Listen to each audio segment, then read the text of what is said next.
make good pets? Clearly we think so, but is a ferret right for you? If you've seen some of our older videos, if not, I can link a playlist in the cards and in the description below. You've seen how fun and lovable ferrets can be. But are they really that great?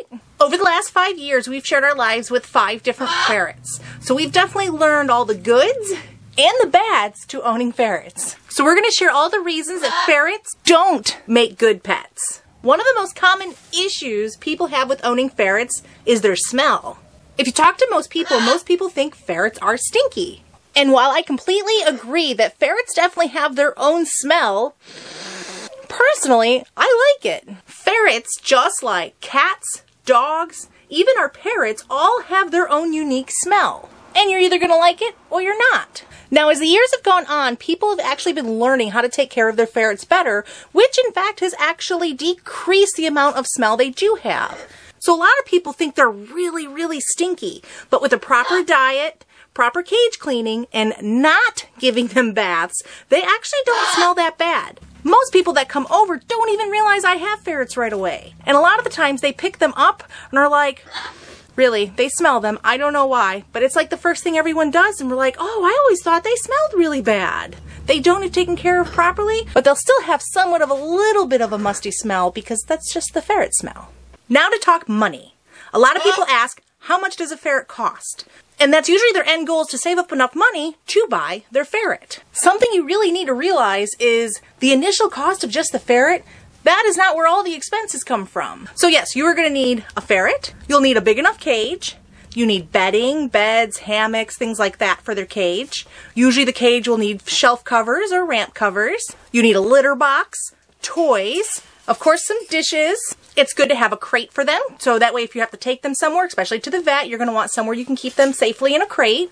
And then anything extra, so if you want to take them out and about, it's good to have a harness and leash for them. We even have our adventure backpack for them to take them on adventures and hiking. And then you have monthly expenses. Of course, you're going to have to feed them, and depending on what you feed them, if you want to feed them so they're super healthy, it could be a little expensive. The best diet you can give them is a raw food diet. And depending on where and how you source your raw meat, depends on how much money you're going to be spending monthly on that. And if you plan on feeding kibble, you still have to pick a high quality kibble, and those aren't very cheap either monthly. You have to buy litter monthly, so whether you do puppy pads or some type of litter, that is a monthly expense as well. Now, for the second part of expenses is your vet bills. When you get a ferret, you should know that they are considered exotic pets. So it's different than a dog or a cat, which ends up driving up the price of your veterinary checkups. So just to take a ferret into the vet just for a normal checkup versus a dog or a cat is already going to cost that much more money. So these guys do need to see a vet for yearly checkups. Then there's vaccines. This can be a very controversial subject, which we're not going to talk about today, but if you're doing vaccines for them, you're going to have to pay for the yearly vaccines as well. Usually rabies or distemper. Their other monthly expense or veterinary expense can be their flea, tick, and heartworm treatment. So again, some people choose to do this and some people don't. Our boys do go outside a lot, so we do make sure we give them the flea, tick, and heartworm treatment. Now, that's just for your normal veterinary care. It's also good to note that ferrets tend not to be the most healthiest of animals, especially in the United States. Unfortunately, a lot of people even joke that they're little tumor factories because they are very prone to getting a lot of different type of tumors. Creature here is now 7 or 8 years old, and he has had a whole ton of tumors. He alone has costed us thousands of dollars. No, I didn't misspeak. He has actually cost us thousands. So you have to be prepared for these type of emergencies and issues with the ferrets. Another thing to note about ferrets is they're not really cage animals.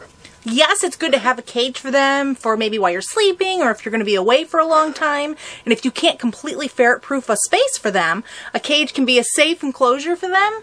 However, they really need free roam time. Yes, you do. So a lot of the recommendations is 4 hours of free roam time a day. We really feel 6 to 8 hours is even better for them. The more time out of their cage, the happier your ferrets are going to be. Because of this really means you have to ferret-proof your home. They can be a real pain and will get into anything and everything. If you can't provide a safe space for them to be able to come out of their cage and play, a ferret may not be a good fit for you. Now, this leads into the next reason why ferrets don't always make great pets. They are little thieves. If it's yours and they want it, it's theirs. They will steal keys and wallets and shoes. Basically, if they can get to it, it's fair game. One time we caught this little dude dragging the plunger underneath our bed. Not the most sanitary. So what's this mean for a ferret owner? That means you really have to learn to pick up and keep things out of their reach. And sometimes things that would be normally out of their reach, they'll find a way to get it. They're actually pretty decent climbers. So that means you even have to ferret-proof stuff that's a little up high. Or make it so they can't get up there. Because ours free roam almost 24/7, we don't keep shoes out anywhere. We have to keep them up in a cupboard so they can't steal and completely destroy the shoes. I've had my fair share of nice shoes with little holes in it from their little teeth from chewing on them. Same thing with our desks. They've always been able to get on all of our different kinds of desks, so we have to make sure our desks are ferret-proofed. Sometimes it's a pain having to make sure everything is put away all the time, but that tends to come with any kind of pet, especially ferrets. Another reason owning ferrets isn't always the greatest idea is that they can and do bite. Even some of the best trained ferrets can resort back to biting because it's how they play. This is why it's usually recommended that you have more than one ferret, because other humans and other animals can't really fulfill that role in the way of which they play. And when they do bite, those sharp little canines, they hurt. The next downside of ferrets is poop, poop, poop, poop, poop. They poop a lot. And as you can see, it's not cute little balls of nice little rabbit poop. This is hardcore, yucky, gross, carnivore poop. So if they're not litter box trained, it can be quite messy. So if none of those reasons scared you off, and you can make things like ferret proofing and vet bills work, then definitely stay tuned for our next video where I'm going to go over all the wonderful reasons these little dudes make great pets. Thanks for watching! He's like, I just want to go play. Just put me down, please. Alright, I'll put you back with your brothers.